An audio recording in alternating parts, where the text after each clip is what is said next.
තරමයි ඔබ හැම දිනකටම.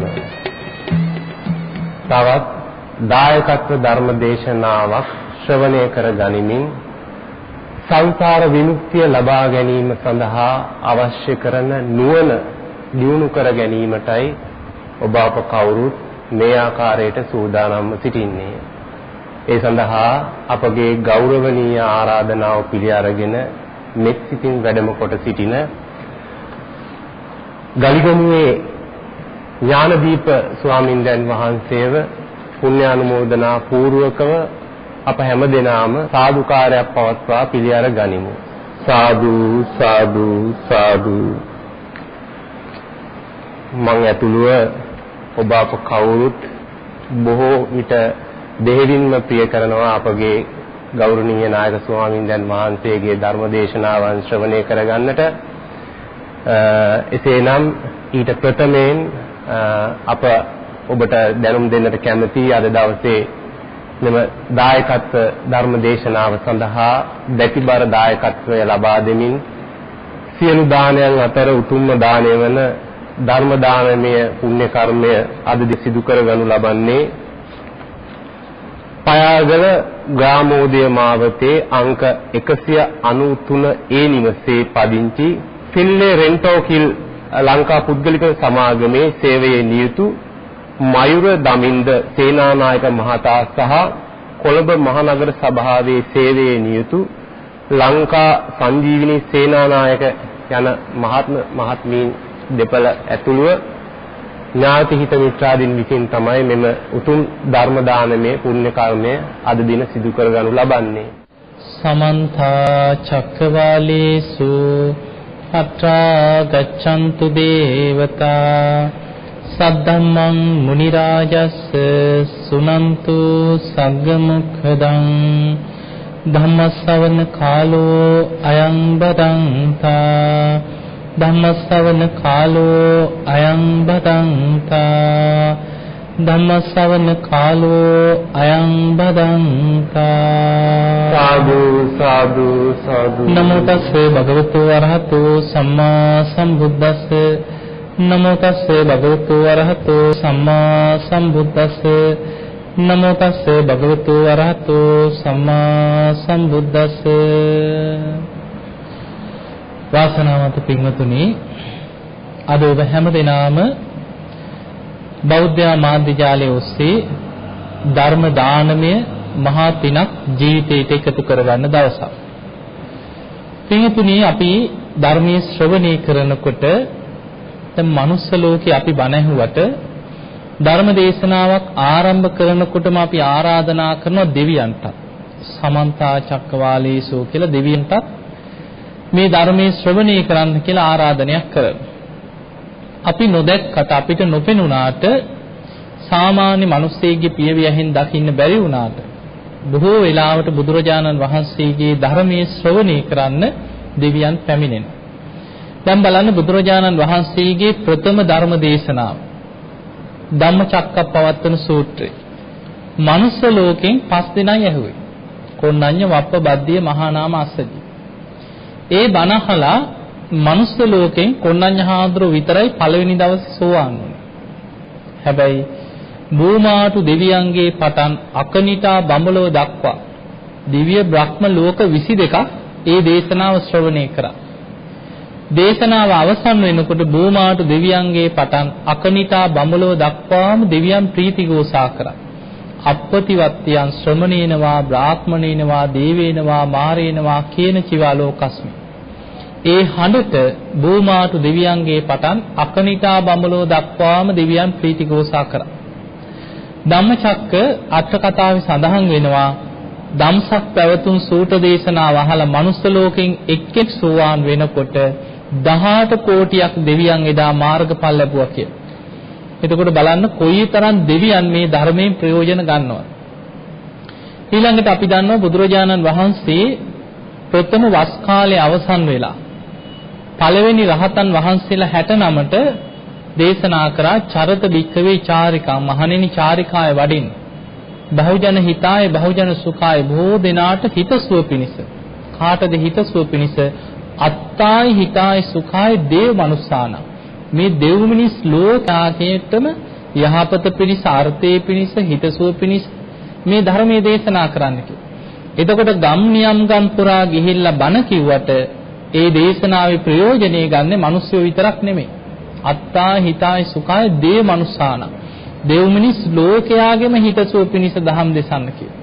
එක මඟකින් දෙනමක් කියන්නේ නැතුව මේ ධර්මයේ ලෝකේ ව්‍යාප්ත කරන්න කියලා බුදුරජාන් වහන්සේ දේශනා කළා. එතකොට පින්වතුනි අපිට පේනවා මේ ධර්මයේ කොයි තරම්නම් දෙවියන් බුදුරජාණන් වහන්සේගේ ධර්මයත් එක්ක බැඳිලා ඉන්නවා. උන්වහන්සේ දවසේ පැය 24න් පැය 2ක් දෙවියන්ටත් වෙන් කරා. රාත්‍රී 10 ඉඳන් 12 දක්වා පැය 2 වෙන් කරේ දෙවියන් වෙනුවෙන්. බුද්ධ දේශනා අතර තියෙනවා දේවතා සංයුක්තේ, දේවපුත්‍ර සංයුක්තේ වගේ දේශනාවල දෙවිවරු මුළු ජේතවනාරාමේ බබළුවාගෙන පැමිණිච්ච දෙවි කෙනෙක් රාත්‍රී මැදියම් යාමේ මේ වගේ ප්‍රශ්නයක් ඇහුවා, මේ වගේ ප්‍රශ්නයක් ඇහුවා කියලා එවැනි ප්‍රශ්න ගණනාවක් තියෙනවා. දෙවියන් බුදුරජාණන් වහන්සේ මුණ ගැහෙන්නේ ඉන්නේ රාත්‍රී 10ත් 12ත් අතර. එතකොට දවසේ පැය 2ක් දෙවියන්ට වෙන් කරා. ඊළඟට ධර්මයේ තියෙන ගැඹීරම කොටස අභිධර්ම දේශනාව බුදුරජාණන් වහන්සේ දිව්‍ය ලෝකයට වැඩම කරලා දෙවියන්ට තමයි මුලින්ම දේශනා කරේ. ඒ තරම් ගැඹුරු ගැඹීර කොටසක් වටහා ගන්න තරම් ශනික තීක්ෂණ නුවණක් දෙවියන්ට තිබ්බ නිසා දෙවියන් මුල් කරගෙන තමයි මුලින්ම අභිධර්ම දේශනාව දේශනා කරේ. එතකොට බලන්න අපිට පේනවා බුදුරජාණන් වහන්සේගේ ධර්මයේ දැන් ඔය අපි සක්‍ර දෙවියෝ ගැන කතා කරනවානේ. දෙදෙව්ලොවට අධිපති සක්‍ර දෙවියන් කියන්නේ සෝවාන් වෙච්ච කෙනෙක්. දීඝනිකායේ තියෙන සක්ක පඤ්ඤ සූත්‍රය කියලා. ඒ දේශනාව අවසන් වෙනකොට සක්‍ර දෙවිය සෝවාන් ඵලයටපත් වෙනවා. එතකොට බලන්න මේ බුදු කෙනෙක්ගේ ජීවිතයත් එක්ක ඊළඟට සතරවරන් දෙවියන් 4 දෙනා. මේ ලෝකේ සිව් දිසාවන් පාලනය කරන්නේ විරූඪ, විරූපාක්ෂ, වෛශ්‍රවණ, රුද්‍රාෂ්ට්‍ර කියන සතරවරන් දෙවියෝ. එදා බෝසතාණන් වහන්සේ තුසිත දෙව්ලොවින් චුත වෙලා මව් කුස පිළිසිඳගත් දවසේ ඉඳන් මාස 10ක්ම මව් කුසේ වැඩෙනකන් බෝසත් අම්මගේ 4 පැත්තේ ඉඳගෙන අම්මවත් දරුවවත් ආරක්ෂාව පිණිස සතරවරන් දෙවියන් 4 දෙනාම 4 පැත්තෙන් හිටියා කියලා. ඊළඟට බෝසතාණන් වහන්සේ බිහි වෙනකොට ඉස්සරලාම අතට ගත්තේ මිනිස්සෙක් නෙමෙයි, සක්‍ර දෙවියෝ. බෝසත් අම්මා එදා පින්වන්ත මහා මායා දේවිය කුසින් බිහි වෙනකොටම ඉස්සරලාම දරුවා අතට ගන්නේ සක්‍ර දෙවියා. සක්‍ර දෙවියෝ අතට අරගෙන සතරවරන් දෙවියන්ගේ අතට පිළිවෙලින්පත් වෙනවා. ඊට පස්සේ ආයෙමත් සක්‍ර දෙවියන්ගේ අතින් තමයි බෝසත් අම්මගේ අතට දෙන්නේ. අත්තමනා දේවි හේතු අபிසන්තු පුත්තෝ ලෝකේ උප්පන්න. දේවිය බොහොම සතුටටපත් වෙන්නේ. මහා පින්වන්ත කුමාරී ලෝකයට බිහි වුණා කියලා සක්‍ර දෙවියන් අතින් තමයි බෝසතාණන් වහන්සේ අතට දෙන්නේ. එතකොට තමයි මේ අම්මා දරුවා අතට ගන්නකොටම පුංචි සිරිපතුලක් පොළොව දිහාවට දික් වෙන්නේ. එහෙම සිරිපතුල් දෙක බිම තියෙනකොට පොළොවේ වදින්න පෙරම පොළොවෙන් නෙළුම් මල් මතුවෙනවා. උතුරු දිශාවට පියවර 7ක් ගමන් කරලා සිංහනාදයක් කරා. එතකොට මේ සිංහනාදයක් කරගෙනමයි ලෝකයට බිහි වුනේ. මම ලෝකයේ අග්‍රතම කෙනා, මමයි ලෝකේ ජේෂ්ඨතම කෙනා, මම ලෝකේ ශ්‍රේෂ්ඨතම කෙනා. මේ මගේ අන්තිම ඉපදීමයි, මේන් මතු ඉපදීමක් නැත කියන සිංහනාදේ කරගෙනමයි අපේ බෝසතාණන් වහන්සේ ලෝකයට බිහි වුනේ. එතකොට පින්වතුනි දැන් දෙවියන් කොච්චර බුද්ධ ශාසනයත් එක්ක බැඳුනද කියන්නේ බලන්න. උන්වහන්සේ අබිනිෂ්ක්‍රමණය කරා. ඒ අබිනිෂ්ක්‍රමණය කරපු වෙලාවේ දෙවිවරු තමයි එදා අහසේ ඉඳන් ප්‍රීති ഘോഷා කරන්න පටන් ගත්තා. අන්න මහා වීරයන් වහන්සේ ගිහි සැප සම්පත් අතහැරලා කෙලෙස් යුද්ධයට සූදානම් වෙන්න උන්වහන්සේ ගිහි සැප සම්පත් අතහැරලා අබිනිෂ්ක්‍රමණය කරා කියලා දෙවියන් ප්‍රීති ഘോഷා කරන්න පටන් ගත්තා. අනෝමා නදියත් අසලදී කෙස් වැටිය කපලා අහසට විසි කරනකොට ඒ කෙස් වැටියේ සම්පූර්ණයෙන්ම කේශ ධාතුන් වහන්සේලා කරඬුවක තියාගෙන දෙවියන් සාදුකාර දෙමින් තවතිසා දෙව්ලොවට ගිහින් තමයි සිළුමිණි සෑය මැව්වේ. මවල මහා බෝසතාණන් වහන්සේගේ කේශ ධාතුන් වහන්සේලා සියල්ල සිළුමිණි සෑය තැන්පත් කරගත්තා. ඊළඟට ගතීකාර බ්‍රහ්ම දෙවියන් අටපිරිකරක් අරගෙන ඇවිල්ලා පූජා කරා. උන්වහන්සේ අටපිරිකරේ තිබ්බ සිවුරු පිරිකර ඇඳගෙන තමන් ඇඳගෙන හිටිය ගිහි වස්ත්‍රය ගලවලා සත්‍යක්‍රියාවක් කරා.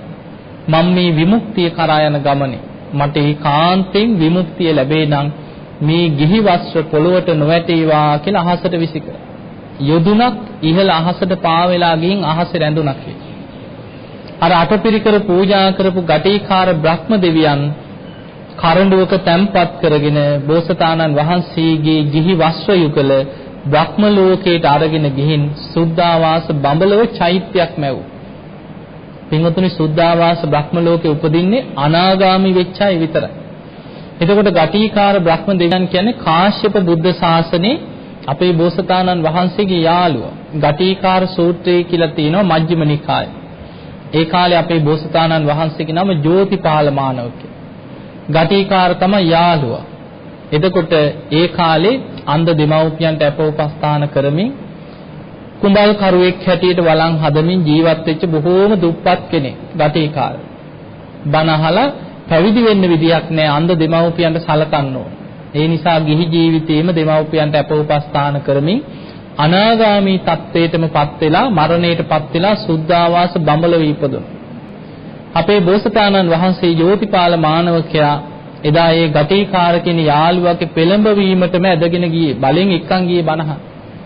ගිහිල්ලා බුදුරජාණන් වහන්සේගෙන් බණ අහපු ගමන් පැවිදි වුණා. පැවිදි වෙලා විවරණ ගත්ත 24 වෙනි වතාවට මේ කෙනා තමයි ඊළඟට මේ මහා බද්ද කල්පේ 4 වෙනි බුදුරජාණන් වහන්සේ හැටියට සම්මා සම්බුද්ධත්වයට පත් වෙන කෙනා කියලා.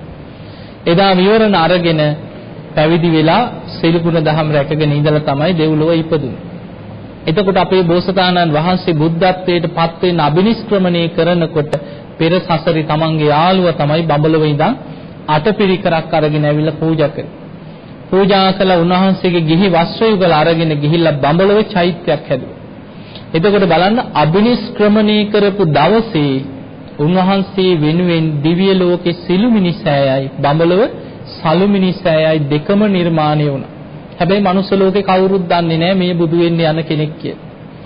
උන්වහන්සේ අබිනිෂ්ක්‍රමණය කරා මහා වනාන්තරයේ අනේක විද දුක් පීඩා විඳින්මින් දුෂ්කර ක්‍රියා කරනකොට උපස්ථාන කරන්න ආපු පස් දෙනාත් අන්තිමට බැන බැන කියන්නේ අතහැරලා. දුෂ්කර ක්‍රියා කිරීම අතහැරියා විතරයි. අර එක ඇඟිල්ලක් උස්සලා ඒකාන්තයෙන් බුදු වෙනවා කියපු කෙනත් බැන බැන ගියා. එතකොට බලන්න බුදුරජාණන් වහන්සේගේ ජීවිතේ උන්වහන්සේ විමුක්තිය කරා යන්න මේ ගමන ගත කරනකොට දෙවියන් බුදුරජාණන් වහන්සේට පුදුමාකාරින් උදව් උපකාර කරලා තියෙනවා. බුද්ධ දේශනා අතර සඳහන් වෙනවා බුදුරජාණන් වහන්සේගේ ජීවිතේ වැඩිපුරම දෙවිවරු බණ අහනවා. දැන් බලන්න බණ කියන්න ආරාධනා කරන්නේ බුද්ධත්වයට පත් වෙලා මුලින්ම යමා මහ පෙළහර පානේ දෙව් බඹුන්ගේ සැකදුරුවේ. ඊළඟට පස්වෙනි සතිය අජපාල නුගරුක මුල වැඩ ඉන්නකොට සහම්පති මහා බ්‍රහ්මයා තමයි ලෝකයට දහම් දෙසන්න ආරාධනා කරන්නේ. එතකොට මේ වගේ බුදු කෙනෙක් පහළ වුණේ මිනිස්යන් වන අපිට විතරක් නෙමෙයි දෙව් මිනිස් ලෝකයාම වෙනුවෙන්. ඒ නිසා පින්වතුනි අපි අද මනුස්ස ලෝකේ ඉඳන් බණ ඇහුවත් ඒ දේශනාවල් ඒ ධර්මයේ දෙවියන් පවා ශ්‍රවණය කරන. අන්න ඒ නිසායි අපි හැමදාම දෙවියන්ටත් ආරාධනා කරලා ධර්මයේ දේශනා කරන්නේ. ඉතින් අද දවසේ අපි බලමු බුදුරජාණන් වහන්සේ පෙන්නනවා කෙනෙකුට මරණාසන්න වෙනකොට බලවත් වෙන කරුණු කීපයක්. දේශනාවේ සඳහන් වෙනවා කෙනෙකුට ඊළඟ උපත කරා යාම පිණිස මරණාසන්න කෙනෙකුට එක්ක කර්මය එහෙම නැත්නම් කර්ම නිමිත්තක් ගති නිමිත්තක් මත තමයි ඊළඟ ප්‍රතිසන්දි චිත්තේ පහළ වෙන්නේ. එතකොට මරණාසන්න කෙනෙකුට මේ චුත වෙනකොට ඒ චුති චිත්තයට බලවත් වෙලා ඉන්න යම් කර්ම විපාකයක් මතුවෙන්න ඕන. ඒක කුසල කර්මයක් වෙන්න පුළුවන් අකුසල කර්මයක් වෙන්න පුළුවන්. ඒ තුල දැන් සමහර වෙලාවට කර්මය තමන් කරපු මොකක් හෝ කර්මයක් මතුවලා පේනවා. තමන් කරපු මොනවා හරි පවක් එක්ක සත්තු මරපු එකක් වෙන්න පුළුවන්. එක්ක හොරකම් කරපු එකක් වෙන්න පුළුවන්. එක්ක තමන් කරපු යම් කිසි වැරදි වැඩක් අපරාධයක් මොනවා හරි කරපු පව්කම් මරණ මංචකයේ සිහි වෙනවා. සමහරුන්ට දැන් ඔය හොඳට ඇඟේ පතේ හයිය තියෙනකොට ඊළඟට දැන් අපිට තියෙන ලොකුම ප්‍රශ්නේ අපි මැරෙන දවස දන්නේ නැන්නේ නේ. ඒ නිසා ওই පස්සේ බැරිය ඔය අල් තියනවා කී ඉන්නවා. කොහෙන් හරි ගිහිල්ලා අවුරුදු 10කට පස්සේ හරි කමන්නේ කේන්දරකාරයෙක්ගෙන් හරි හරියට දැනගත්තොත් මෙන්න මේ දවසට මැරෙනවා කියලා. ඊට පස්සේ අර එල්ලුම් ගහට නියම වෙච්ච මිනිස්සයා වගේ. දවස ගානේ දිනේ ගෙවෙන්න බයක් ඇති ගැනීමක් ඇති වෙනවා. මට තව ජීවත් වෙන්න තියෙන අවුරුද්දයි. මට තව ජීවත් වෙන්න තියෙන මාස 11යි, මාස 10යි. මාසෙන් මාසේ ලොකු බයක් ඇති ගැනීමක් ඇති වෙනවා. අපි මේ දවසේ මැරෙනවා කියලා දිනේ දන්නවා. ඒ දිනේ දන්නේ නැති නිසා මරණය ළඟට එනකම්ම පස්සේ බැරියයි. අර බාලගිරි දෝෂි වගේ එකක් තියෙනවන්නේ. අද නොයේ හෙටයි. පස්සේ බැරියයි. කල් තියෙනවා. පස්සේ කරනවා කියා ඉන්න. එහෙම ඉන්නකොට දැන් අපිට ජීවිතය ගැන බයක් අපි උපදවා ගත්තේ නැත්නම් බුදුරජාණන් වහන්සේ පෙන්නනවා මරණය ගැන බියක් ඇති කරගන්න ඕනේ. ඒ මරණය ගැන බියක් ඇති කරගන්න කෙනා තමයි අප්‍රමාදීව කුසල් වඩන්න වීරිය ඇති කරගන්න. බලන්න දෙවි කෙනෙක් බුදුරජාණන් වහන්සේට ඇවිල්ලා ගාථාවක් කියනවා. අච්චෙන්ති කාලා කාලයේ වේගෙන් ගෙවිලා යනවා. තරයන්ති රත්තියෝ දවල් රැය දෙක ඉක්මලා යනවා. වයෝ ගුණං අනුපුබ්බං ජහන්ති. මේ ලෝකේ සත්‍යය දවසින් දවස වයසට යනවා. ඒතම් භයං මරණේ පෙක්ඛමානෝ පුඤ්ඤානි කෛරාති සුඛාවහති. ඒ නිසා දවසින් දවස දවල් රැය ගෙවිලා වයසට යන මරණයට ලං වෙන කෙනා ජීවිතයේ අප්‍රමාදීව පින්දහම් රැස් කරගන්න ඕන කියලා දෙවි කෙනෙක් ගාථාවක් කියනවා බුදුරජාණන් වහන්සේ ඉදිරියේ. බුදුරජාණන් වහන්සේ ගාථාව තවත් අර්ථවත් කරලා කියනවා ඔබ ඔය කියපු දේ හරි කියන වැරදි නෑ. හැබැයි මෙන්න මේ විදිහට වෙනස් කරගන්නකොට වඩාත් හරි කියනවා. බුදුරජාණන් වහන්සේ වදාළ අච්චෙන්ති කාලා කාලයේ වේගෙන් ගෙවිලා යන. ඒක නම් හරි. තරයන්ති රත්තියෝ දවල් රැය දෙකත් ඉක්මනින් ගෙවි අවසන් වෙනවා. ඒකත් හරි. වයෝ ගුණං අනුපුබ්බං ජහන්ති. මේ ලෝකේ උපන්නා වූ සෑම සත්වයක්ම දවසින් දවස වයසට ගිහින් මරණයට ලං වෙනවා. ඒකත් හරි. ඒතම් භයං මරණේ පෙක්ඛමානෝ මරණී ඉදිරියේ බය දකින්න කෙනා පින් විතරක් කරලා සෑහීමකටපත් වෙන්න එපා කිය. ලෝකාමිස්සේ අතහැරලා ධර්මාවබෝධය කරා යන්න මහන්සි වෙන්න කිය. අදුම ගානේ සෝවාන්වත් වෙන්න උත්සාහ කරන්නේ. දැන් පින් කරලා දිව්‍ය ලෝකේ ඉපදුනත් පින ගෙවිච්ච ගමන් ඇදගෙන වැටෙනවා. එහෙම සිදුවීම් තියෙනවා. ඒක දේශනාවක තියෙනවා දෙවි කෙනෙක් තමන්ට හිටියා තමන්ගේ පිනට දිව්‍යාංගනාව 1000ක් පහළ වෙලා හිටියා. එයින් දිව්‍යාංගනාව 500ක් පිරිවරාගෙන නන්දන උයනේ ගිහිල්ලා විනෝද වෙනවා මේ දෙවියන් මල් නෙලනවා. මෙන්න හැරිලා බලනකොට දිව්‍යාංගනාව 500ම නැහැ. බැලින්නම් දිව්‍යාංගනාව 500ම නන්දන උයනෙන් චුත වෙලා මහා නිරයට වැටිලා. පෙර කරපු අකුසල විපාකයක් බලවත් වෙලා දිව්‍ය ලෝකෙන් චුත වෙලා නිරයට වැටුණා. ඒ වෙලේ කම්පාවක් හිතට දුකක් ඇති වුණා. බැලුවා බලනකොට දැක්කා තව දවස් 7කින් තමන්ගේ අනිත් දිව්‍ය පිරිසත් එක්ක තමනුත් චුත වෙලා අපාය යනවා. කර්ම විපාකයක් තව දින 7කින් තමන්ට මතුවෙනවා. ඉක්මනින්ම තමන්ගේ 500ක් ඉතුරු දිව්‍ය පිරිසත් පිරිවරාගෙන ජේතවනාරාමයට එනවා බුදුරජාණන් වහන්සේ මුණ ගැහෙන. ඇවිල්ලා බුදුරජාණන් වහන්සේ ඉදිරියේ ධර්මයේ ශ්‍රවණය කරනවා. බුදුරජාණන් වහන්සේ ගාථාවකින් අප්‍රමාදීව කුසල් දියුණු කරගන්න ආකාරය ගැන දහම් දේශනා. බණ අහලා අවසන් වෙනකොට කුසල් බලවත් කරගෙන ධර්මාවබෝධය ලබනවා. අපායগামী අකුසලේ ප්‍රහාණය වෙලා යනවා. එතකොට බලන්න අපිට පේනවා දිව්‍ය ලෝකෙ හිටියත් චුත වෙන්න පුළුවන්. අපායට වැටෙන්න පුළුවන්. ඒ නිසා බුදුරජාණන් වහන්සේ පෙන්නනවා පින් විතරක් කරලා සෑහීමකටපත් වෙන්න එපා කියලා. අදුම ගානේ සෝවාන්වත් වෙන්න උත්සාහ කරන්න. සෝවාන් වෙච්ච කෙනා සතර අපායේ වැටෙන්නේ නැහැ. අන්න ඒ කෙනාට විතරයි අපායগামী අකුසල් වලින් මිදෙන්න පුළුවන්කම තියෙන්නේ. අන්න ඒ නිසා බුදුරජාණන් වහන්සේ අර දෙවියන්ට පෙන්නනවා මරණය ඉදිරියේ බය දකින්න කෙනා ලෝකාමිස්සේ අතහැරලා මේ ලෝකයේ ගැන කාම ලෝකයේ ගැන තියෙන ඇල්ම අතහැරලා ධර්මයේම අවබෝධ කරගෙන මේ ලෝකෙන් නිදහස් වෙන්න මහන්සි ගන්න කියලා. එතකොට බලන්න කෙනෙකුට මරණය ගැන හිතන්නේ නැත්නම් අපි මැරෙනවා කියන එක සිහි කරන්නේ නැත්නම් මැරෙනවා කියන එක හිතන්න බය නම් ඔහේ ඉන්නවා. ආවව දැම්ම හිතන්න ඕනේ. ඕක නෙගටිව් කියනවා. ඕක ඍණාත්මකයි නිකන් මැරෙනවා කියලා මොකටද මේ නිකන් එන ගැහුවා වගේ ඕක හිත ඉන්නේ.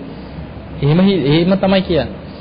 ඒ නිසා ඔය කාලා බීලා ඉන්න මැරෙන වෙලාවක මැරිච්ච දේ ඔහොම හිත ඉන්නේ. ඉඳලා මරණාසන්න වෙනකොට Taman ජීවිතේ රැස් කරගත්ත දෙයක් නැහැ. කුසලයක් වඩාගෙන නැහැ, පිනක් බලවත් කරගෙන නැහැ, මරණ සතිය වඩලා නැහැ. මරණය ගැන සිහි කරපු නැති කෙනාට අන්න ජීවිතේ Taman තනි වෙනකොට Taman කරපු කියපු දේවල් බලවත් වෙනවා. බුදුරජාන් වහන්සේගේ දේශනාවක් තියෙනවා මාතා පුත්ත බය සූත්‍රයේ අංගුත්තර නිකායේ. ඒකේ බුදුරජාණන් වහන්සේ වදාළ මහණෙනි මේ ලෝකේ හැම කෙනාම අන්ත අසරණ වෙන අවස්ථා හතරක්. මාතා පුත් දෙමව්පියෙකුට, සහෝදරයෙකුට, දරුවෙකුට, ඥාතියෙකුට, යාළුවෙකුට බේර ගන්න බෑ කියන මේ අවස්ථා හතරේ. එකක් තමයි වයසට ගිහිල්ලා එක්තැන් වෙලා එකතැන මල මුට්ට පහ කරගෙන දුක් විඳිනකොට නැගිට ගන්න බෑ. එක්කෝ මුළු ඇඟම කුණු වෙලා එක්තැන් වෙලා ඇඳේම එහාට මෙහාට පෙරලා දැකලා ඇතින ඕනතරම් මිනිස්සු දුක් විඳින. එතකොට මෙහෙම වයසට ගිහිල්ලා අසරණ වුණාට පස්සේ නැගිට ගන්න බැරුව එකතැන මල මුට්ට පහ කරගෙන දුක් විඳිනකොට නෑදෑයෙකුට, ඥාතියෙකුට, දරුවෙකුට ඇවිල්ලා බේර ගන්න පුළුවන්.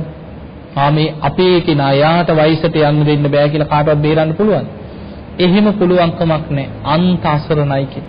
දෙමව්පියෙකුට, නෑදෑයෙකුට, ඥාතියෙකුට, හිතවතෙකුට බේරන්න පුළුවන්කමක්. ඊළඟට ලෙඩක් දුකක් හැදිලා අන්ත අසරණ වුණාට පස්සේ කෙනෙකුට බලන්න සමහරුන්ට පිළිකා වගේ රෝග හැදෙන. අන්ත අසරණයි. එතකොට මම අනේ ලෙඩෙක් බලන්න ගියා මුඛ පිළිකාවක් හැදිච්ච කෙනෙක්. කම්බුලේ ඔක්කොම කපල අයින් කරලා මුහුණ ඔක්කොම වහගෙන ඉන්නේ. මට පේන්නේ දිවත් කපලා. බෙල්ලෙන් උගුරු දණ්ඩෙන් කපලා ඉවරලා බටයක් දාලා එතනින් තමයි කෑම ටික දෙන්නේ. මුහුණ ඔක්කොම උතාගෙන වහගෙන ඉන්නේ. දැන් කතා කරන්න පුළුවන් බෑ. දිවත් කපලා මේ කම්බුලේ ඔක්කොම හැමත් අයින් කර. දැක්කමත් බයි හිතෙන. ඇට සැකිල්ල තමයි ඔක්කොම පේන තියෙ රතු පාට. ඉතින් මේ වෙලාවේ ධර්මයේ නොදන්න මෝඩ දරුවෝ වට වෙලා අහනවා අම්මට මොනවද අපි කෑමට අම්මා කන්නට ගේන්න ඕනේ මොනවද? අම්මා ආස මොනවද? අපි හෙට ගේන්න. අනේ කොල කෑල්ලක් අරගෙන ලියනවා. කතා කරන්න බෑනේ. ලියලා දෙනවා. හෙට කට්ට සම්බෝලයක් එක්ක සුදුහාල් බත් ටිකක් පොළොස් ඇඹුලක් හදාගෙන එන්න කියලා. දැන් රහ දැනෙනවද? කන්න පුළුවන්. බලන්න කොච්චර අසරණයිද කියලා. ධර්මයක් නොදන්න මේ මෝඩ දරුවෝ අර අම්මට ජීවිතයේ අනිත්‍ය ගැන, ජීවිතයේ ස්වභාවය, ධර්මයක්, මරණය ගැන අඩුගානේ බුදු ගුණයක් සිහිපත් කරවන්නේ නැතුව බලන්න අර මරණ මංචකයේ පවා තෘෂ්ණාව ඇති කරන ආකාරය. කෑම ටික අඹරලා තමයි සුප් එකක්, වතුර ටිකක් වගේ එකක් එතනින් බටේකින් යවන්නේ. බලන්න කොච්චර අසරණයිද කියලා. ඒ නිසා පින්වතුනි කෙනෙකුට ලෙඩක් දුකක් හැදිලා අන්ත අසරණ වුණාට පස්සේ එකතන දුක් විඳිනකොට අන්ත අසරණයි නෑදෑයෙකුට, ඥාතියෙකුට, යාළුවෙකුට, හිතවතෙකුට ඇවිල්ලා බේර ගන්න පුළුවන්. මේ අපේ කෙනා යාට එහෙම ලෙඩ හැදෙන්න දෙන්න බෑ කියලා බේරන්න පුළුවන්. එහෙම පුළුවන්කමක් නැහැ. එතකොට ජරා, ව්‍යාධි කියන අවස්ථා දෙකේදීම කාටවත් බේරන්න බෑ කියලා. ඊළඟට විපත් ඉදිරියේ බලන්න සුනාමි වගේ විපත් ආව. එවැනි භූමිකම්පා, නායාම්, සුලිසුලං, කුණාටු නොයේක් විපත් හැදෙනවා. මේ ඇතිවන විශාල විපත් ඉදිරියේ පෞල් පිටින් උගත් නූගත් ભેදයක් නැහැ. කුලගත්කම, තමන්ගේ තියෙන නම්බු තානාන්තර ඔක්කොම ඉවර. බුදුරජාන් වහන්සේ පෙන්නනවා මේ ලෝකේ තමන් ගොඩනගාගත්ත භෞතික සම්පත් සියල්ල ගින්නට සාධාරණ. ඔක්කොම ගින්නෙන් විනාශ වෙලා යන්න පුළුවන්. ජලයට සාධාරණයි. ජල ගැලීමකින් මේ සියල්ල විනාශ වෙන්න පුළුවන්. මහ පොළොවට භූමිකම්පාවකින් සියල්ල බෙදරලා කඩාගෙන වැටෙන්න පුළුවන්. තමන් ගොඩනගාගත්ත දේවල් සියල්ල. ඒ සුළඟට සාධාරණයි. සුලි සුළං වලින්, කුණාටු වලින් සියල්ල විනාශයටපත් වෙලා යන්න පුළුවන්. එතකොට මේ වගේ විශාල විපත් ඉදිරියේ අන්තසරණයි මිනිස්සු. ඊළඟ දේ තමයි මරණ මංචකේ. බුදුරජාණන් වහන්සේ මාතා පුත්ත බය සූත්‍රයේ පෙන්නනවා මරණාසන්න මොහොතක දරුවෙකුට, නෑදෑයෙකුට, ඥාතියෙකුට, හිතවතෙකුට ඇවිල්ලා මේ අපේ කෙනා එයාට මැරෙන්න දෙන්න බෑ. එයා කොහොමද අපිව දාලා යන්නේ කියලා එහෙම බේරන්න පුළුවන්? එහෙම පුළුවන්කමක් නැහැ. කොච්චර ඇඬුවත්, වැළපුණත්, කෑ ගැහුවත්, හූ තිබ්බත්, මොනතරම් විලාප දිදී උත්සාහ කරත් මැරෙන්න යන කෙනාව ආයුෂ අවසන් වෙච්ච කෙනෙක්ව බේර ගන්න පුළුවන් කමක් නැහැ. ඒ නිසා පින්වතුනි මරණාසන්න මොහොතක කෙනෙක් අන්ත අසරණයි. එවැනි අසරණ වෙච්ච වෙලාවක බුදුරජාණන් වහන්සේ පෙන්නනවා තමන් කරපු යම් යම් කර්මයන් මතුවලා පේනවා. දැන් ওই දුටුගැමුණු රජුරෝ මරණාසන්න වෙච්ච වෙලාවේ රජුරුවන්ව උස්සගෙන ගියේ රුවන්වැලි සෑය මළුවට. අනේ මාව උස්සගෙන ඵලයල්ලා කිය මට චෛත්‍ය වඳින්න ඕන කියලා. ඇඳ පිටින්ම උස්සගෙන අරගෙන ගියා රුවන්වැලි සෑයට. චෛත්‍ය වටේ ප්‍රදක්ෂිනා කරවලා මළුවේ කෙළවරකින් තිබ්බට පස්සේ චෛත්‍ය දිහාවට හැරිලා වැඳගත්තා. ඊට පස්සේ අමාත්‍යවරයෙක් පින්පොත ගෙනහලා තමන් කරපු පින්කම් එකින් එක සිහිපත් කරන්න කරපු යහපත් කුසල කර්ම. එතකොට මරණ මංචකේ යම් කර්මයක් මතු කරලා දෙනවා. රජුරවන්ට මතකද? රජුරෝ මිරිස වැටිය හදපු හැටි. රජුරෝ ලුවා මහපාය හැදුවා, සංඝයාට උපෝසථාගාරයක් හැදුවා. මේ කරපු පින්කම් කියා ගියා. පින්පොත පෙරලගෙන යනකොට තිබුණා දුටුගැමුණු රජුරෝ සද්ධාතිස්ස කුමාරයා එක්ක මුලදී තමන්ගේ අම්මවයි කඩොල් ඇතාවයි බෙදා ගන්න යුද්ධයක් ඇති වුණා. දිගා මඩුල්ලේදී අරබුදයක් සහෝදරයෝ දෙන්න අතරත් ඇති වුණා. ඒ වෙලාවේ දුටුගැමුණු රජුරෝ එක අවස්ථාවක පෙරදුනා. රජුරෝ අමාත්‍යවරයා එක්ක එදා බේරිලා යන්තම් කැලේ පැන්නා. එදා රෑ එළි වෙනකම් මහ කැලේ ඇතුලේ රජුරෝ අස්සයයි අමාත්‍යවරයයි තුන් දෙනාම කැලේ හැංගිලා හිටියා. රෑ එළි වෙනකම් ඉඳලා බයේ උදේ පාන්දර අරුණෝදේ වැටෙනකොට රජුරෝ අමාත්‍යවරයාට කතා කරලා කියනවා මට කන්න මොකුත් නැද්ද, මට හරි බඩගිනි. ඒ වෙලේ අමාත්‍යවරයා කියනවා රජතුමනි එක බැඳගත් ආහාර පාර්සලයක් නම් තියෙනවා රජුරෝ කන්න කියලා දුන්නා. රජුරෝ අතට අරගෙන ආපහු දුන්නා මේක හතරට බෙදා. මට හතරෙන් පංගුවක් දෙන්න කියලා. අමාත්‍යවරයා බැලුවා මෙතන ඉන්නේ තුන් දෙනයි. රජුරෝයි අමාත්‍යවරයයි අස්සයයි. රජතුමනි හතරට බෙදන්නේ කාටද ඇහුවා. එතකොට දුටුගැමුණු රජුරෝ කියනවා මම කවමදාවත් සංඝයාට නොදී ආහාරයක් අරගෙන නැහැ කියලා. පිය රජුරෝ පුංචි කාලේ ඉඳන් මට ඉගැන්නුවේ බත් පිටු හතරක් හදලා පුංචි කාලේ ඉඳන් පෙන්නුවේ එකක් මුලින්ම බත් පිටු තුනක් හදලා ඉස්සල්ලාම සංඝයාට දෙන්න. ඒ විදිහට පුංචි කාලේ ඉඳන් ඉගැන්නුවේ තමන් ආහාර ගන්න පෙර සංඝයාට දන් දෙන්න කියලා. ඒ නිසා එක කොටසක් සංඝයාට අයින් කරන්න කියලා. එතකොට අමාත්‍යවරයා කියනවා රජතුමනි අපි මේ ඉන්නේ මහ කැලයක් ඇතුලේ. කවුද මේ මහ කැලේ දානි පිළිගන්නේ? එතකොට දුටුගැමුණු රජුරෝ කියනවා හා එහෙම කියන්න එපා. හිතේ ශ්‍රද්ධාව තියෙනවා නම් සුදුසු කෙනෙක් වැඩම කරයි. මං සත්‍යක්‍රියාවක් කරනවා කියලා දුටුගැමුණු රජුරෝ එදා මහ වනාන්තරයේ හිමිදිරි උදෑසන සතර දිශාවටම වැඳගෙන මේ දිශාවල් වල මේ දානේ පිළිගන්න සුදුසු භික්ෂුවක් වැඩ ඉන්නවා නම් මම මෙච්චර කාලයක් මේ විදියට දන් දුන්නා. ඒ සත්‍යානුභාවයෙන් මේ දානි කොටස පිළිගන්න සුදුසු භික්ෂුවක් වැඩම කරත්වා කියලා අදිෂ්ඨානයක් කරා.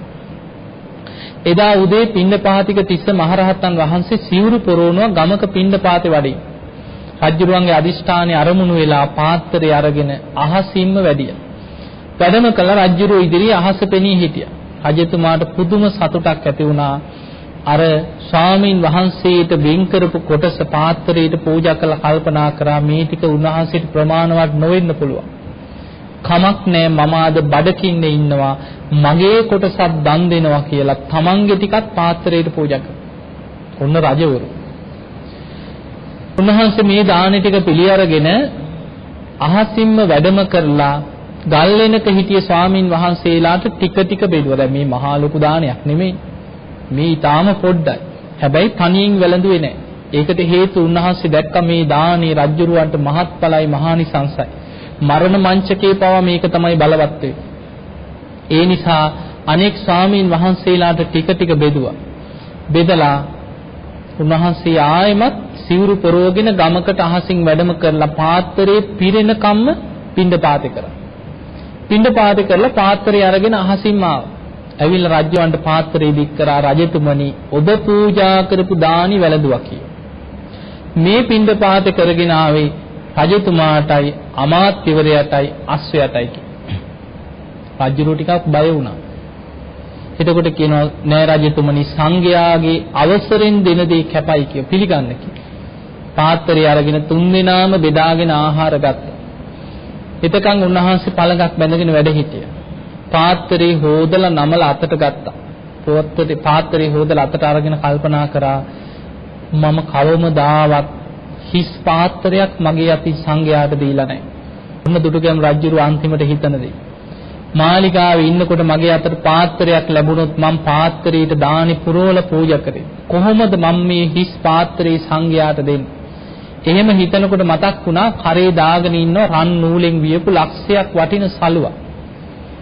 මේ කහ පාට සලුව අරගෙන නමලා පාත්‍රය ඇතුලෙන් තියලා පූජා කරා මේ සලුවත් සංඝයාට පූජා වේවා කියලා. උන්වහන්සේ අර සලුවත් පිළි අරගෙන අහසින්ම රජුරුවන්ගේ හිත පහදින්න අහසින් වැඩම කරා. මරණ මංචකේ අර පින්පොත පෙරලගෙන යනකොට ඔන්න ඔය පිටිබුණා. අර කරපු පින්කම් ගැන කියලා රජුරුවන්ට මරණාසන්න වෙච්ච වෙලාවේ මතක් කරා. රජුරුවන්ට මතකද කියලා ඇහුවා. මහා වනාන්තරේ අතරමං වෙච්ච දවසක තමන් බඩකින්නේ ඉඳගෙන තමන්ගේ බත්පතත් අහසින් වැඩම කරපු පින්නපාතික තිස්ස මහරහතන් වහන්සේට දන් දුන්න මතකද කියලා ඇහුවා. රජුරුවන්ට අන්නේ පිනේ තමයි කියන හිත පිහිටි. ඒ කර්මයේ බලවත් වුණා. ඒකට හේතුව දැන් රජුරුවන්ට හිතුණලු රුවන්වැලි මහා සෑය මහ විශාල පූජනීය දෙයක්. ලෝවා මහා පාය මිරිස වැටි මේ වගේ මහ විශාල දේවල් කරා. හැබැයි ඒ ඔක්කොම කරේ රජකම් කරනකොට බලේ තියෙනකොට මොනව කරන්න බැයිදනේ. හැබැයි අර මහා වනාන්තරේ අතරමං වෙලා හිටපු දවසේ තමන් බඩකින්නේ ඉඳගෙනත් මගේ බත්පත මන් දන් දුන්නා නේද කියලා තමන්ට මරණ මංචකයේදී මම කොයි තරම්නම් ත්‍යාගවන්ත කෙනෙක්ද කියලා ඒ පිනේ තමයි කියන හිත පිහිටි. එතකොට බලන්න මරණාසන්න වෙනකොට කර්මයක් බලවත් වුණා, පුණ්‍ය කර්මයක්. තමන් රැස් කරගත්ත පිනක් බලවත් වුණා. අන්නේ නිසා තමයි පින්වතුනි පින් පොතක වටිනාකමක් තියෙන්නේ. දැන් අපි කරන පින්කම් කොච්චර පින්කම් කරලා ඇද්ද? මතකද? කරපු හැම පින්කමක්ම මතකද? නෑ. නිකන් හිතන්න මහ ලොකු පින්කම් ඕනේ පින්කම් 10ක් 15ක් කියාගෙන යන්න පුළුවන් ද මතක් කරලා? කියන්න බෑ. එකක් කියයි, දෙකක් කියයි, තුනක් කියයි. ඊට පස්සේ දැන් නම් මතක නෑ කිය. ඒක තමයි හිතේ ස්වභාවය. හැබැයි අපේ ජීවිතේ අපි කොච්චර පින්කම් කරනවද? අපි ඕක දිනේ දාලා පොතක ලියලා තිබ්බනම් අද දවසේ මම මේ වගේ බණක් ඇහුවා සාරාංශයක් කරලා ලියන. ධර්ම ශ්‍රවණය කියන්නේ විශාල පිනක්. දස පුණ්‍ය ක්‍රියා අතර පිනක් ධර්ම ශ්‍රවණය. ඊළඟට අද මේ ධර්ම දානයක් දෙන. ධර්ම දාන මේ මහ විශාල පිනක්. සබ්බ දානං ධම්ම දානං ජිනාත්. සියලු දානයන් අතර අග්‍රම දානයේ ධර්ම දාන. දිනේ දාලා ලියලා තියෙනවා. අද දවසේ බෞද්ධ ආරෝපවාහිනිය අපි ලෝකේටම ධර්මයේ ව්‍යාප්ත කරන ධර්ම දානමේ පින්කමක් කරා. දිනේ දාලා ලියලා තිබ්බා. ඊළඟට නැති බැරි මිනිස්සෙකුට කෑම ටිකක් දුන්නා. මේක ලියලා තියෙනවා. අද මම මේ විදිහට ආහාර ටිකක් දන් දුන්නා. පින්වතුනි දුස්සීල කෙනෙක් වුණත් බුදුරජාණන් වහන්සේ දක්ඛිනා විභංග සූත්‍රයේ පෙන්නන තිරිසනෙකුට ආහාර ටිකක් දුන්නොත් ආත්ම 100ක් ආනිසංසයි කිය. තිරිසනෙකුට. ඊළඟට මිත්‍යා දෘෂ්ටික දුස්සීල පුතඥයෙකුට දෙනවා. මිත්‍යා දෘෂ්ටිකයි. දුස්සීලයි. හැබැයි අපි අනේ පව් අසරණෙක් නේ අපිට යාගේ සීලෙන් වැඩකුත් නැහැ. අසරණෙක් කියලා අනුකම්පා කරලා දෙනවා. ආත්ම 1000ක් ආනිසංසයි කිය. එතකොට බලන්න අපි හිඟන මිනිස්සෙකුට හරි ඕනෑම අසරණ මිනිස්සෙක් ඉල්ලගෙන ආපු කෙනෙකුට අපි යමක් දෙනවා. එහෙම අපි යම් දෙයක් ආහාර ටිකක් දුන්නත් වතුර වීදුරුවක් දුන්නත් විමානවතේ තියෙන වතුර ටිකක් දන් දීලා දිව්‍ය ලෝකෙ ගිය දිව්‍යවරු ගැන. එතකොට අපේ ජීවිතේ බුදුරජාණන් වහන්සේ පෙන්නනවා මේ පින පුංචි කියලා පිනට අවමන් කරන්න එපා කියලා. සමහරු හිතනවා ඕක මොකද්ද ওই පොඩි පින ඕක මොකද්ද කියලා අන්න ඒ වගේ පිනට අවමන් කරනවා.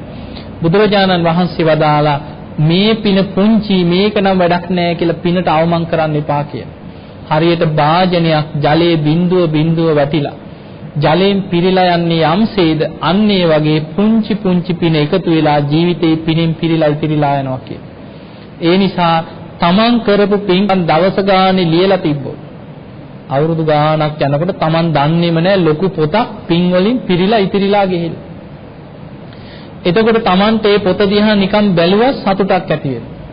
මගේ ජීවිතේ මම මේ තරම් පොත් පිරෙන තරම් පින් කරගත්තා නේද කියලා හිතෙනවා. අන්න ඒ නිසා අන්න මරණාසන්න මොහොතේ බලවත් කරගන්න නම් තමන් කරපු කුසලයක් පින බලවත් කරගන්න නම් තමන් කරන පින අමතක වෙන්න දෙන්න එපා. අපි අමතක කරන්න ඕන දේවල් තියෙනවා. ඒ මොනවද? සබ්බ පාපස් අකරණ. පාපී අකුසල්. ඒවෙන් වළකිනව වෙච්ච වැරදි අකුසල් හිතෙනුත් අයින් කරනවා. අකුසල් ගැන තමයි හිතන්නේ. කවුරුත් පින් පොත් ලියවට පව් පොත් ලියුවේ නෑනේ නේ. පව් පොත් ලියන්නේ පව කියන එක හිතෙන් අයින් කරනවා. වෙච්ච වැරද්ද තුල මං ආයෙමත් මේ වැරද්ද කරන්නේ නැහැ කියලා ආයෙතින් සංවරයකට ඇවිල්ලා සීලයක පිළිහිටලා මම දැන් සීලවන්තයි. පරණ වැරදි මට අදාළ නැහැ. ඒ නිසා මම දැන් සීලවන්තයි කියලා අර පරණ වෙච්ච වැරදි අඩුපාඩු හිතෙන් අයින් කරනවා. කුසල සුපසම්පදා අපි වඩන්නේ කුසල් පින්කම්. අනේ නිසා මරණ මංචකේ පිනක් බලවත් කරගන්න නම් කරන පින අමතක වෙන්න ඉඩ නොදී පින සිහි කළා පින රැස් කරන්න ඕනේ. කරන පින බලවත් කරගන්න දක්ෂ වෙන්න. එතකොට අපිට ඊළඟ උපත පිණිස බුදුරජාණන් වහන්සේ පෙන්නනවා මරණාසන්න වෙනකොට මේ තමන් කරපු පින ආසන්න කර්ම හැටියට සමහරුන්ට මේ දැන් කරපු දෙයක් වගේ මැවිලා පේනවා. තමන් කරපු කර්මය. අකුසලයක් මතුවලා පේන්නත් පුළුවන්. පිනක් මතුවලා පේන්නත් පුළුවන්. එතකොට අකුසල් මතුවෙන්නේ නැහැ කුසල් බලවත් කරගෙන ඉන්න කෙනාට. අපි කුසල් බලවත් කළා නැත්නම් මරණාසන්න වෙනකොට අර අසරණ වෙනකොට තනි වෙනකොට මරණ බය දැනෙනකොට හිතට ගලාගෙන ඉන්නේ කරපු පව්කම් ටික.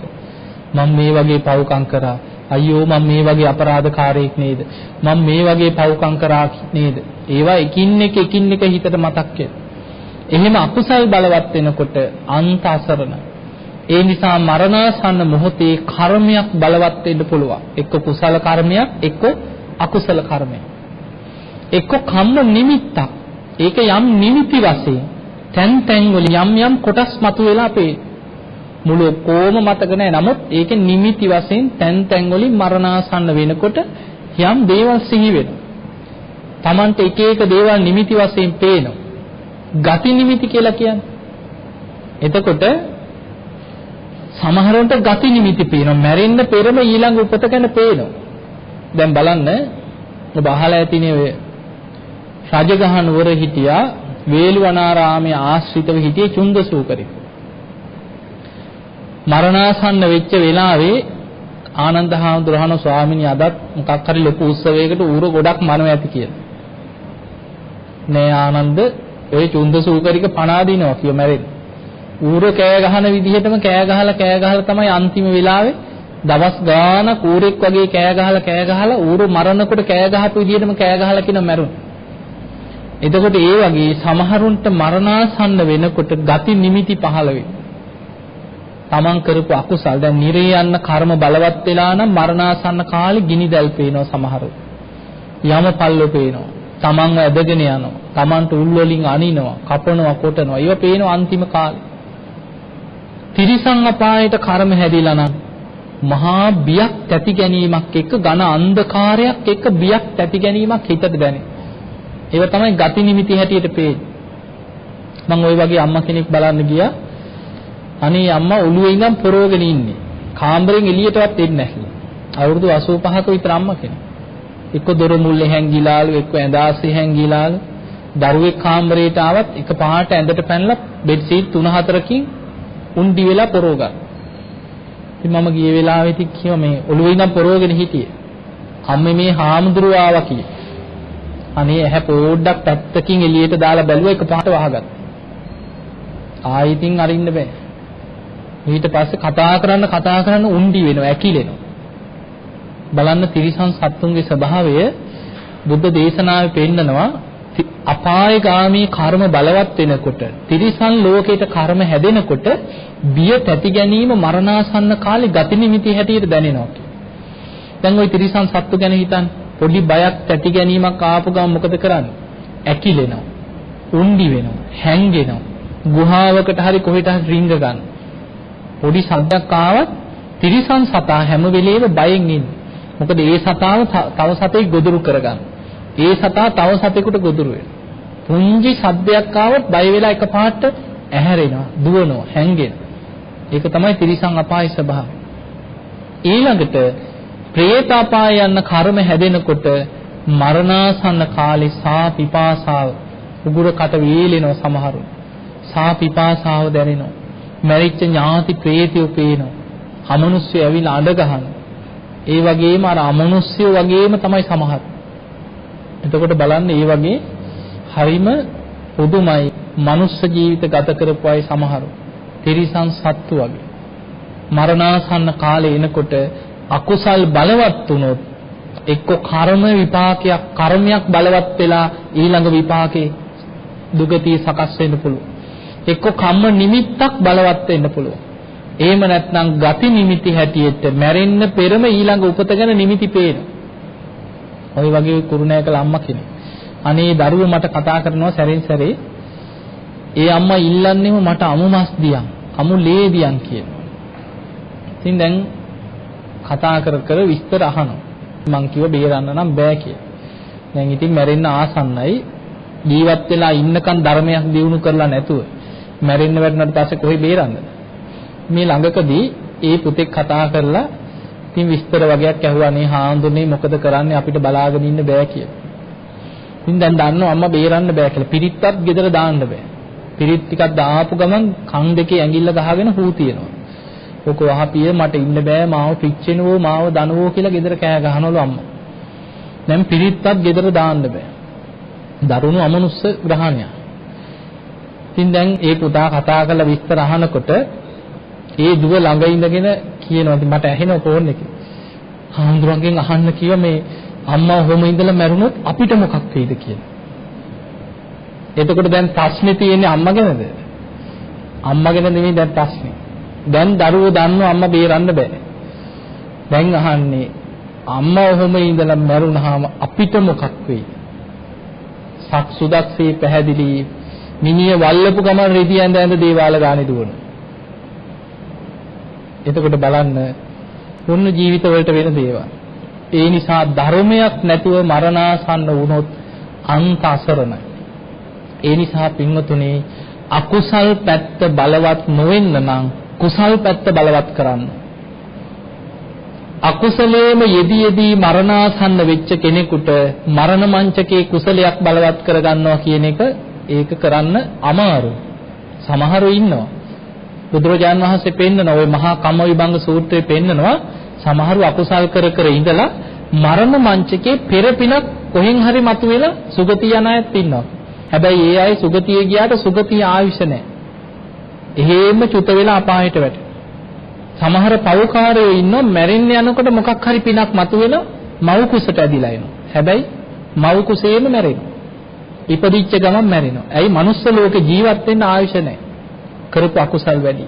ඒ වගේ අය තමයි එක්ක මව් කුසේම මැරිලා ආයි නිරේතයක්. මනුස්ස ලෝකයට ඇදිලා ආවට මෙහි සැප විඳින්න තරම් පින නැහැ. සමහරු දිව්‍ය ලෝකේ ගියත් දවසෙන් දෙකෙන් එහෙන් චුත වෙලා අපායට වැටෙනවා. ඒ නිසා සුගතිය යන්නත් සුගතියේ සැප විඳින්නත් සුගතියේ ආයුෂ වර්ණ සැප බල ප්‍රඥා මේ සියල්ල ලබන්නත් ධර්ම මාර්ගයට යොමු වෙන්නත් කල්යාණ මිත්‍ර ඇසුර ලබන්නත්. දැන් බලන්න අපි මනුස්ස ලෝකෙම අප්‍රිකානු රටක අද ඉපදිලා හිටියන මේ බණ අහන්න. අද අපි ලංකාවෙම ගිහිල්ලා උතුරු නැගෙනහිර පැත්තේ ඉපදිලා හිටියන මේ බණ ටිකක් අහන්න. එතකොට බලන්න පතිරූප දේශ වාසුති පෙර පිනකින් තමයි සුදුසු ප්‍රදේශයක උපදින්නේ. පුබ්බේච කත පුඤ්ඤතා පෙර කරපු පින තියෙනවා. ඒ සියල්ල බලවත් වෙච්ච තැන තමයි අංග සම්පූර්ණ ශරීරයක් ඇතුව හොඳ මනුස්ස ජීවිතයක් ඇතුව බෞද්ධයෙක් වෙලා ධර්මයට පැහැදීම ඇති වෙලා ධර්මයට හිත යොමු වෙලා කල්යාණ මිත්‍ර ඇසුර ලැබිලා ධර්මයේ කරා යන හැඟීම ඇතුව ධර්මයේ කරා යන්න උනන්දුව අදහස වීරිය සද්ධාව සියල්ල ගොඩනැගෙන්නේ පෙර කරපු පිනක විපාකේ. අන්න ඒ නිසා මේක හොඳට තේරුම් අරගෙන ලැබිච්ච මනුස්ස ජීවිතේ අවසන් වෙලා යන්න පෙර අප්‍රමාදීව ධර්මයේ දියුණු කරගන්න මහන්සියක් ගන්න.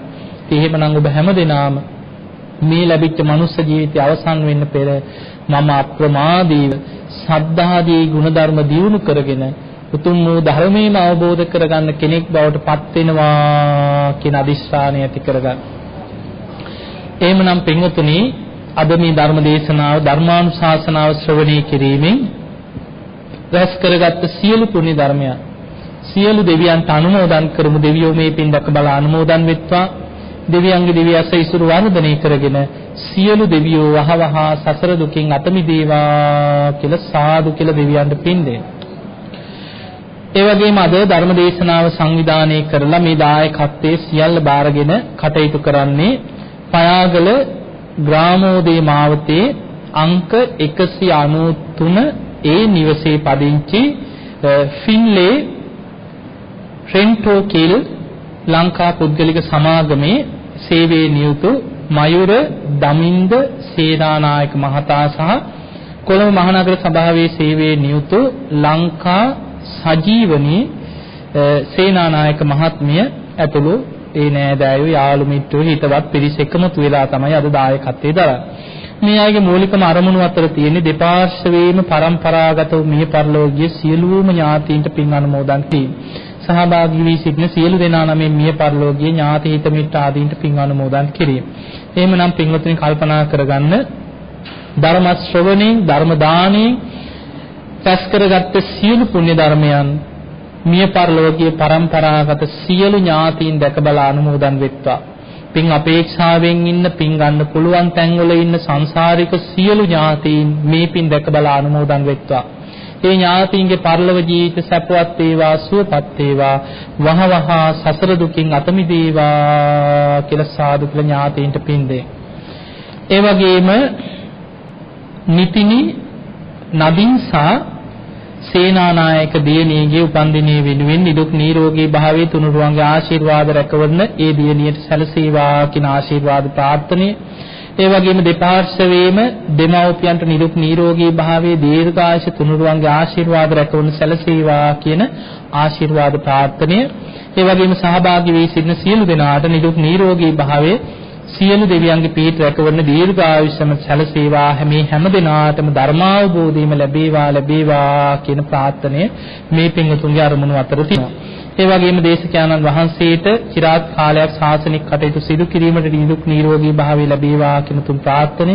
ඒ වගේම අපවත් වී වදාළ පානදුරි අරිදම් ස්වාමීන් වහන්සේ සහ ශාසනික මෙහෙවරක් සිදු කළ අපවත් වී වදාළ සියලුම ස්වාමීන් වහන්සේලාට පරලොව ජීවිත උන්වහන්සේලාගේ සපවත් වේවා සුවපත් වේවා උතුම් නිවනටමපත් වේවා කියන ප්‍රාර්ථනය.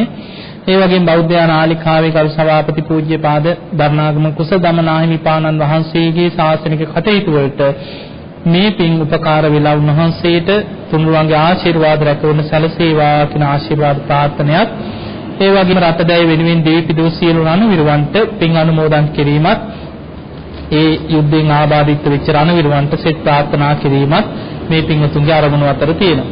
එහෙමනම් ඔබ හැම දිනාටම මේ ධර්ම ශ්‍රවණ මේ පිනෙන් ඒ වගේම ධර්ම දාන මේ පිනෙන් ඔබ හැම දිනාම නිරුක් වේවා නිරෝගී වේවා සුවපත් වේවා.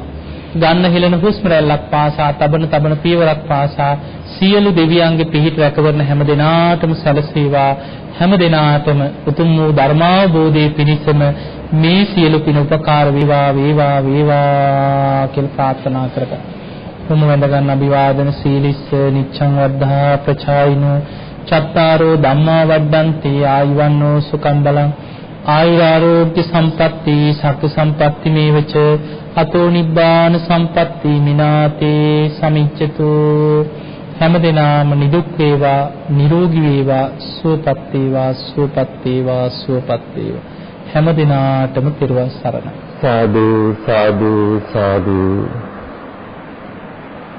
අතිපූජනීය ගලිගමුවේ ඥානදීප ස්වාමීන්ද්‍රයන් වහන්සේ අප සියලු දෙනා කෙරෙහි අනුකම්පාවෙන් මෙත් සිතින් යුතුව ඊතා වටිනා ධර්ම කරුණු රැසක් අන්තර්ගත වන ධර්ම දේශනාවක් අප සියලු දෙනාගේ යහපත පිණිස අප සියලු දෙනාගේ නුවණ දියුණු වීම පිණිස සියලු දෙනාටම පහසුවෙන් තේරුම් ගත හැකි පරිදි මේ ධර්ම දේශනාව දේශනා කරන්නට යෙදුණා. ඉතින් අපි හැමදෙනාම අපගේ ගෞරවනීය නායක ස්වාමීන් වහන්සේට ප්‍රාර්ථනා කරමු මෙවන් අති උතුම් ධර්ම දේශනාවන් අප කෙරෙහි අනුකම්පාවෙන් දේශනා කරන්නට අපව ධර්මයෙන් පෝෂණය කරන්නට අපගේ නායක ස්වාමීන් වහන්සේට නිරෝගී සම්පන්නිය දීර්ඝායුෂ සම්පන්නිය ලැබේවා කියලා අප සාදුකාරයක් පවත්වා ප්‍රාර්ථනා කොට සිටිමු. සාදු සාදු සාදු.